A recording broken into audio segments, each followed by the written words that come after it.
Ladies and gentlemen, this is the fourth edition of the Chair Conversations with Power, and today I'm joined by Dumelang Saleshando, President of the Botswana Congress Party, and feel free, as and when you feel like it, to pose questions to him. The idea really is to get you to interact with him, and it's also so much about me interviewing the gentleman.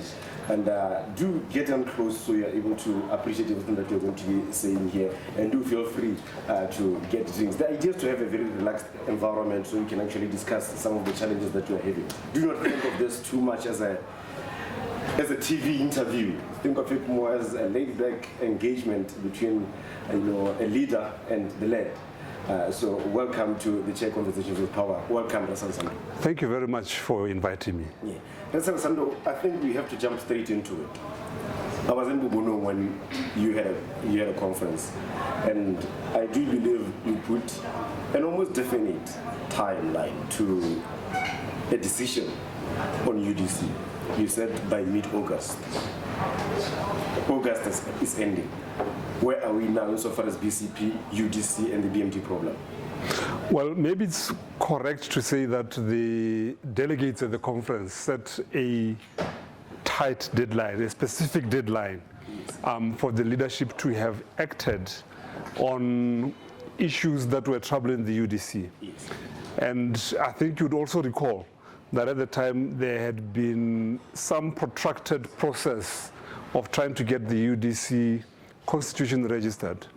It was submitted to the Register of Societies on the eve of our conference, and essentially conference resolved that all these issues around the constitution should be resolved in the shortest possible of time.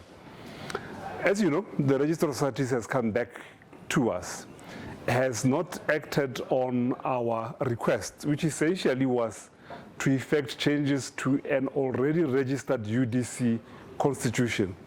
2 points, I think, that the registrar makes.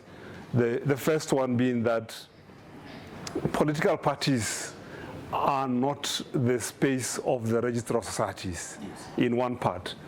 And in the other part, a registrar also saying that the UDC is not a political party. And I think we're at a stage where we would want to engage more with the Register of Societies to understand really what the point is, because she cannot be correct on all the points she makes because they're contradictory.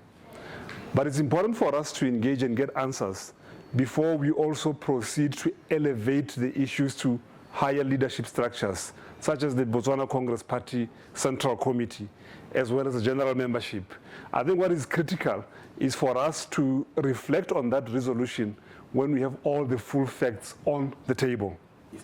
But when you say engage, what form does it take, and do you really have time to be doing something like that? I mean, effectively you've got only 2 weeks before voter registration, and the state of the UDC surely will influence whether people register to vote or not. That is true. That is true, and I think UDC will be looking at all options on the table. Remember what our conference resolution stated, that we should sort things out. If we come to the conclusion that it will not be possible to resolve all issues within a reasonable time, we must look at options of how to reconfigure the opposition collective. And I think we are at a stage where we would want to look at possible reconfiguration of the opposition collective, assuming the impasse at the UDC proves too difficult to resolve. But I'll just have to cut in there. Reasonable time. It's wishy-washy. It's not definite. What amounts to reasonable time? I give you 14 days away from a voter registration exercise. Isn't it too late already? It is late. It is late, and we are acting on it with a sense of urgency. We would want everything to be resolved before registration commences. It may seem a difficult task, but it's worth trying to get a resolution within the 2 weeks, because we would want our members to go and register for elections, or our sympathizers who are not necessarily our members, to register for elections, and they will register if there is certainty about the formation which they intend to vote for.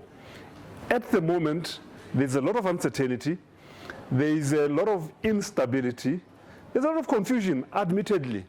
and we are in the process of trying to clean up.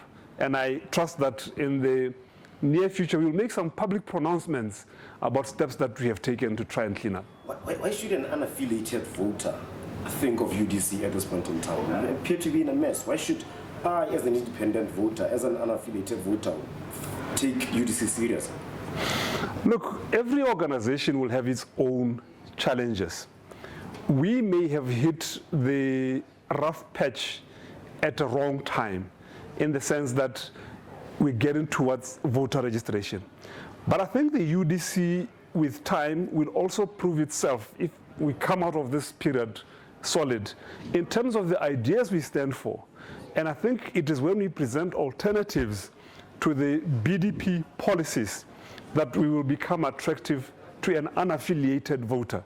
At the end of the day, it's about the proposals that we'll put on the table on the economy, the proposals that we'll put on the table on how to turn around the education sector, how to create jobs, how to unlock opportunities for young Botswana who have the skills, the desire, and the passion to go out and form their own business and thrive and compete effectively within sectors that they are seemingly closed out to them under the BDP government. Actually, that is just a platitude. I mean, at this point in time, when we're talking about possible alternatives with the BDP, you're not having that conversation right now as UDC. You're not responding in a great way to issues of national concern. You're just there. You're inept as an organization. BCP used to be such an on-point and dynamic party that whenever something happened, you reacted to it. You've been very quiet. No, not necessarily. We actually are busy as the BCP seized with national issues. But I would have preferred a situation where the UDC would have been the first of the blocks even before the Botswana Congress Party. Take, for example, the issues around the electronic voter machine. We still engaged with that through the court process. Recently, it was issues around Musu. The ombudsman may not have ruled in our favor, but we are there articulating the issues. So we're not necessarily gone into hibernation.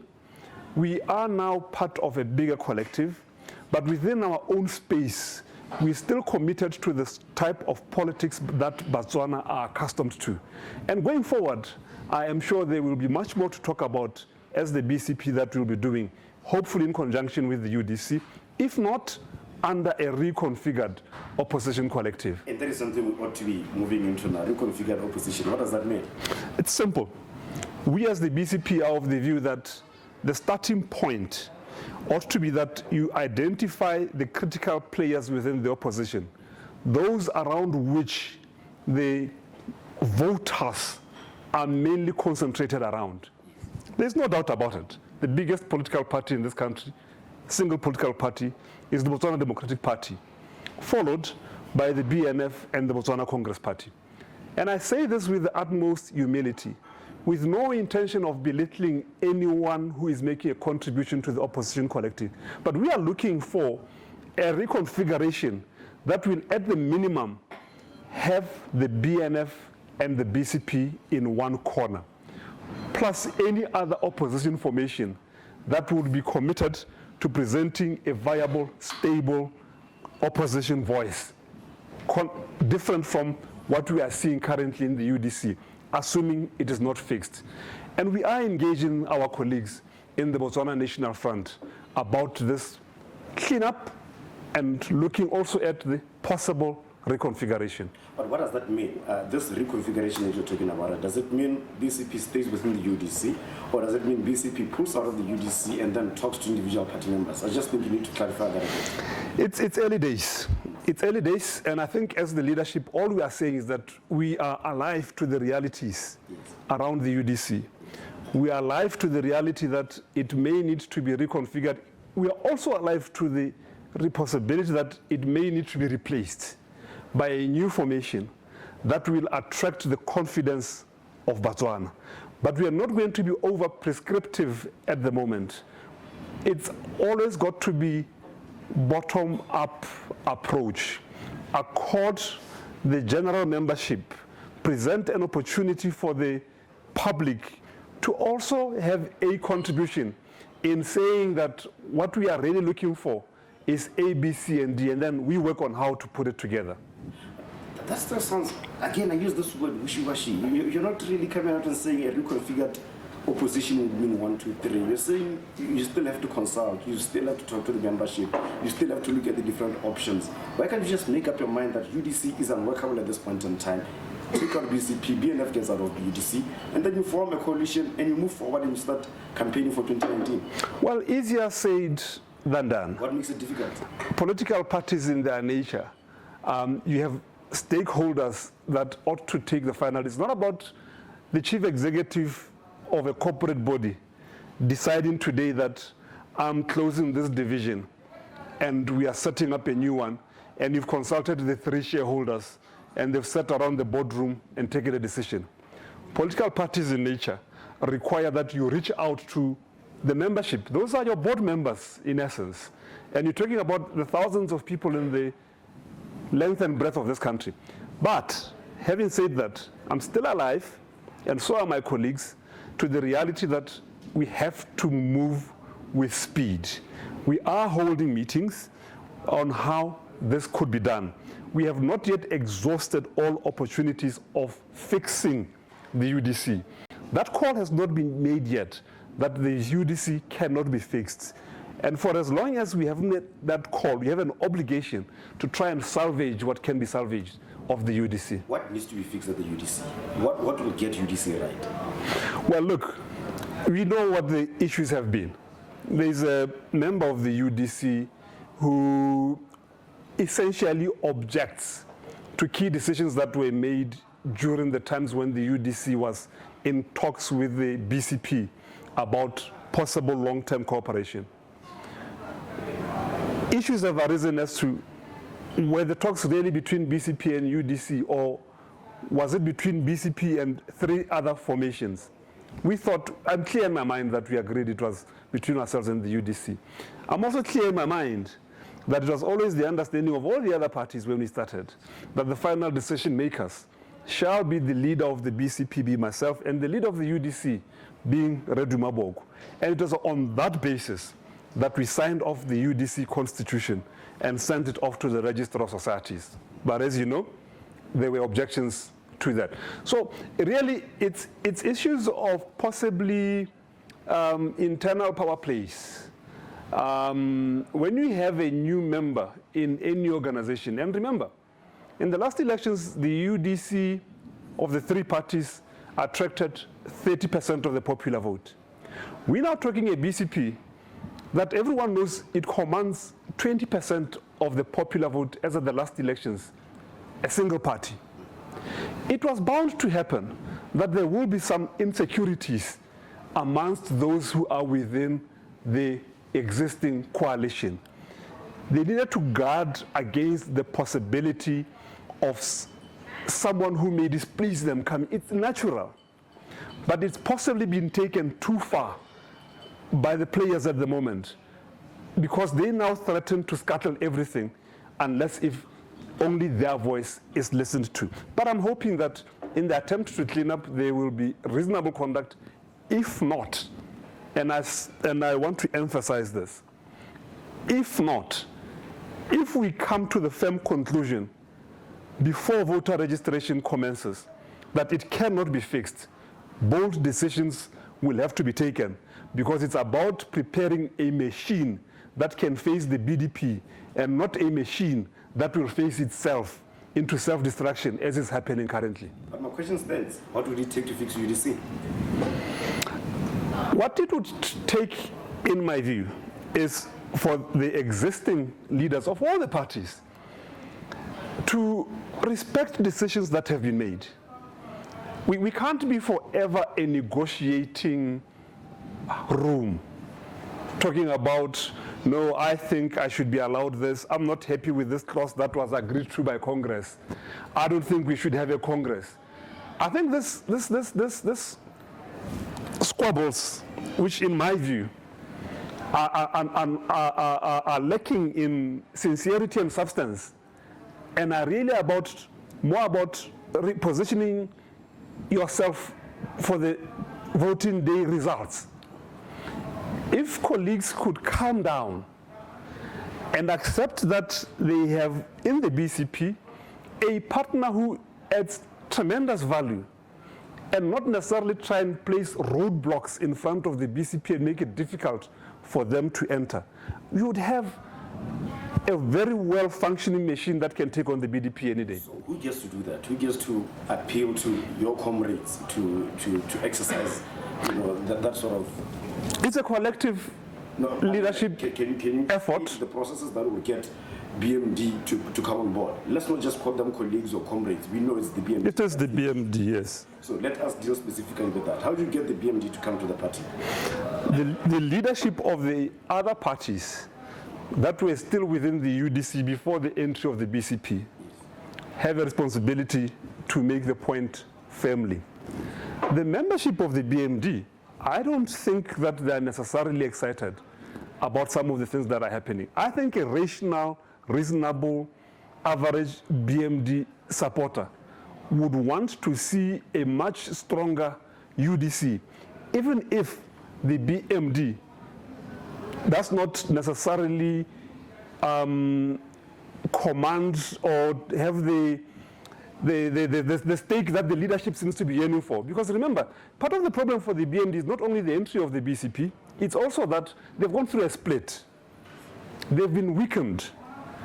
And when you are weakened within a coalition, it's also natural that you would try to roar louder than your size. You'd want to be the cat that roars like the lion and appear bigger. You'd want to be a John Alumo during the New Zealand haka pre-match demonstration. And not because you are also worried about what the stakes will be post the elections. But I think colleagues in the BMD, if this point is also made to them by their leadership, by their membership, we could fix this thing. It's still fixable, but the date for which we need to have fixed it is drawing upon us quickly. There's a view that generally opposition parties in Botswana lack the required mature experience, the leadership it would take to actually form an opposition coalition. When you're looking into these things, what's your view about that particular perception? Well, 2 points. Firstly, I think it's true that opposition parties in this country are under-resourced. We don't see, the current government does not see political parties as important institutions on which our democracy is anchored. And as a result, unlike in many other countries where you have public funding of political parties, they tend to be very weak in terms of resources. They don't have offices. They don't have full-time staff. They operate with part-time volunteers. As a result of that, they're also not able to build a critical mass of people who would graduate into leadership positions with the passage of time. Because it's a very high-risk undertaking and very low-return undertaking, unlike joining the ruling party. So that is the first point. The second point is that coalitions by nature do tend to be turbulent. It need not only be in Botswana. You can look at the coalition in our neighboring country of South Africa, how it fared. It had its own problems, not only under President Zuma, even under President Mbeki. Take Zimbabwe. They have a number of coalitions that are also not able to agree on how to go forward. I mean, you just need to look at the petition launched today by the MDC Alliance and look at the number of respondents, coalitions, essentially, that we're also contesting. So let's not be too harsh on Botswana opposition formations. The mere fact that we have now narrowed the scope essentially to only the UDC and the AP, our breakaway, in the opposition, I think it's a major breakthrough. Where else within SADC do you have only 3 key players, being the ruling party, the main opposition, and I don't know what to call the AP because they haven't been tested, a fringe or side opposition party. It's a breakthrough because you have managed to consolidate the opposition vote essentially around one formation being the UDC. Even the BCP itself, we've had a number of successes at trying to bring together opposition formations, the Botswana Alliance Movement, the New Democratic Front. I think we have many positive case studies in Botswana than in any other country within the SADC region. In fact, I have been invited in the past by other countries to present on what they consider to be the success story of Botswana opposition coalitions, because reality is that most other countries within our region have not achieved what we have achieved. So my point is, it's not as bad as you may want to put it, going along with your question, but it has challenges. Coalitions will always come with some element of instability. But what you've been describing when you're discussing the BNG problem is clearly a case of immature leadership. I mean, what else can you call it? If people are allowing emotions to interfere with the bigger picture, surely that gives credit to the perception that opposition leaders in the main tend to be immature and inexperienced. No, I wouldn't say in the main. We are talking BMD. What percentage of the opposition vote do they represent? You don't know. They've never contested elections on their own. So again, it's an unfair assumption to make that opposition leaders in the main are immature. We have demonstrated maturity in bringing, and I speak for the BCP, in bringing together all these different political formations under one umbrella. The Botswana National Front has also demonstrated some maturity in growing its share of the popular vote over the years and presenting itself at every election as the strongest opposition formation in the country. So it's not fair on the basis of the BMD to characterize the opposition bloc as immature. But you do have a history as opposition parties of just failing to, I mean, individually and collectively, of just simply failing to pull out those projects and actually make serious inroads. Whether it was in 2014 as BCP or it is now with AP pulling out, there is a track record of failure to resolve conflict within a coalition. There is that history. What do you put it down to if it's not immature leadership? What I'm saying is, it's a mixed basket. There are case studies of where agreements could not be made. And I wouldn't say it's failing to resolve conflict. Because, for example, in the case of 2010, 2011 negotiations, we parted amicably and said we don't think we can agree on how to contest the 2014 general elections. But we'll talk again after the 2014 general elections. And talk we did. And an agreement was made. So it's a mixed basket. And look, it's not only about with the BCP. I mean, if you go back in history, even Botswana Action Party negotiated a successful measure with Botswana Independence Party. So there have been a number of these sparks of excellence.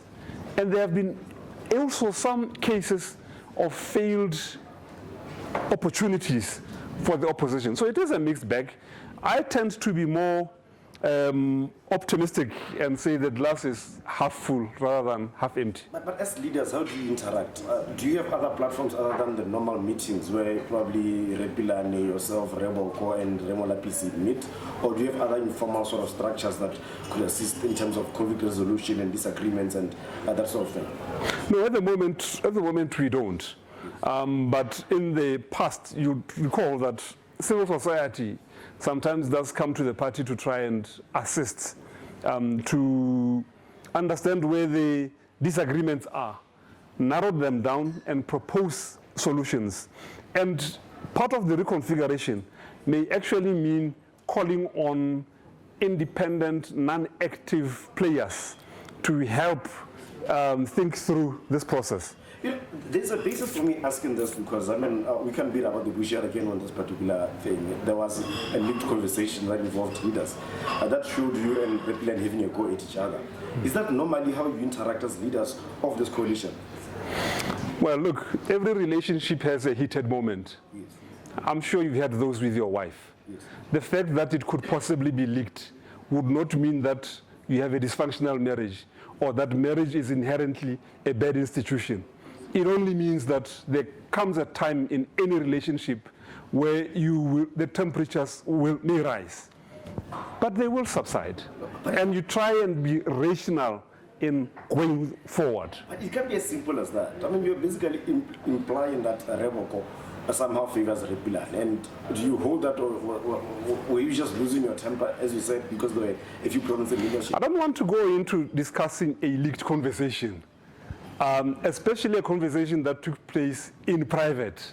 Yes. I don't think it's proper to then say, let's analyze it. Why did you say this particular thing? All I'm saying is, it confirmed to the public that there are difficulties. We have accepted those difficulties. We've owned up to them. And we are saying that we are now in the process of trying to normalize the situation. I think that is good enough. No, but I think it gives us insight into what the leaders of the UDC think of each other. That's why it's important to have a look at it. Is it simply enough to say it was a mere altercation, it doesn't mean anything? Or does it show us the mindset that you have towards each other as leaders? I mean, you did say both of you did say some pretty harsh things to each other. Well, obviously, you don't have the good conversations that may have taken place before then and after that. And I am not at liberty to disclose some of those conversations. It's unfair to pick on a single conversation of a relationship that has been going on for 36 months. And out of the 36 months, it's a one-night conversation that could become the focal point of our discussion. That can never be the basis on which we engage on this issue. Then let's look at subsequent events that sort of prove what you view to be the issue. The motion of no confidence by Rebo. You went on Dumelang FM, said you didn't know anything about it when it was tabled. How does that happen when there's so much, a good relationship, comradeship within the leadership? How does the whole president of a coalition go on and present a motion of no confidence and his vice doesn't know about it? Well, look, the UDC MPs at times have to think on their feet. I don't sit in the National Assembly. If it's a normal motion, not urgent, ordinarily I would know, and I would share my views, possibly through the input of the Botswana Congress Party representatives in the National Assembly. But this, I don't even think you as a journalist, ordinarily you would want to be following what is going on in Parliament. It appears, I mean, it was presented as an urgent motion on day 100 of the presidency of Remasis. Reboko chose to use the motion to evaluate his performance in the first 100 days. I don't think one would say he should not have proceeded if BCP did not know about it. But it can't be that simple. I hosted Repilan here. He admitted that Reboko consulted him on it and they discussed it at length, a good 72 hours before it happened. How does the vice president of a coalition not know when the second vice president has been extensively consulted? He admitted, seated at the same seat. Well, that is for you to engage Reboko and Repilan about. I only got to know about it less than 24 hours before it was presented. If others knew much earlier than me, I can't speak for them. But all I'm saying is... I'm not asking you to speak for them. All I'm saying is... I want you to zone in on how does that happen when the three most senior positions, only one person is not told. Repilan also... It's a question for Reboko to answer. I want your views on that. What do you think would have happened for something like that to happen? Well, don't live in an ideal world. But ideally, all the components of the organization ought to have known. It's not an ideal world. It's not an ideal situation. Remember this, I would imagine that Reboko would have consulted first with his party, the Botswana National Front, before he proceeds to engage other parties, the BPP, the BMD, and the BCP separately. That he went to Pilane first before he came to me. He had to go to someone first. And I can't be splitting hairs on why he briefed Repilani before he briefed me. That he would have followed there must have been some thinking or rationale behind the manner in which he did it. But I would suspect that it wasn't a decision that was taken 30 days before the motion was presented. He saw an opportunity as a legislator and wanted to use his position as leader of the opposition to create an opportunity for the nation to discuss Ramas's performance in the first 100 days. Whether it was the most ideal or not, I think it's an issue for another day. You're all pleased to have a commentary on this. You're a former legislator, an effective one for that matter. What was urgent about a motion of no confidence that I mean, on the 100th day of the new president's tenure? What could possibly be urgent about it that can be prepared for 14 days before, 30 days before? Again, you're asking me to possibly explain what was going through Reboko's mind. Yes. I wish I could. But why should I do it when he's alive and able to speak for himself? Because I need you to explain, as a former legislator, whether that is the best way to do things. I'm asking for analysis because you have experience in the same setup you have been in. We're different individuals. We have a different style. We have a different way of doing things. Yes. I have presented motions in the National Assembly on urgency before, which he may not consider to have been the best approach to do it. There's also an individual style and strategy behind this. And you've got to accord the leader of the opposition that. I mean, there have been instances where even some legislators within the opposition would have approached me when I was leader of the opposition with proposals on what they think I should do. And at times I overruled them and said, no, I think I would prefer to do it differently. So it may not have been done before, but it does not mean that it cannot be done. Now that it has been done, the question is, in future, can the same approach be improved to create that opportunity for debate on the floor of Parliament for a new president through a motion of no confidence? What was urgent about the motion of no confidence? Again, you're asking me to try and explain what the Reboko's thoughts could have been. I don't want you to explain Reboko's thought processes. I want you to tell me how it could possibly be urgent. Well, part of the urgency is that it's on the. He may have made the call on the 99th day. As he was reflecting, we were all doing that. I also sat home and reflected on how does one evaluate Masisi's performance in the 100 days. I made my views known through social media. I did not first consult with other leaders in the UDC. I did not consult with my national executive, but I shared my views nonetheless. He was also reflecting within his own space.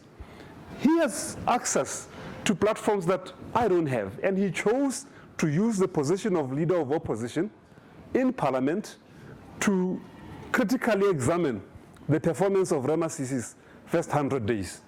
And I don't think it's something that the skies should fall because it has not ever been done.